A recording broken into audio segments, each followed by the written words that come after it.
இது 2வது நாள் நான் இந்த வீடியோ எடுக்கிறது. யாருமே ஒரு கமெண்ட் செய்யல, ஒன்றும் செய்யலை.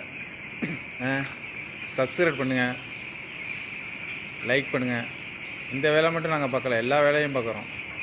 கோழி பண்ணையில் மட்டும் வேலை இல்லை. இந்த கோழியை ரெடி பண்ணி வெட்டி உரித்து வெட்டி அது கவர்லாக்குறது, பேக்கிங் பண்ணுறது, அந்த வேலை இல்லைன்னா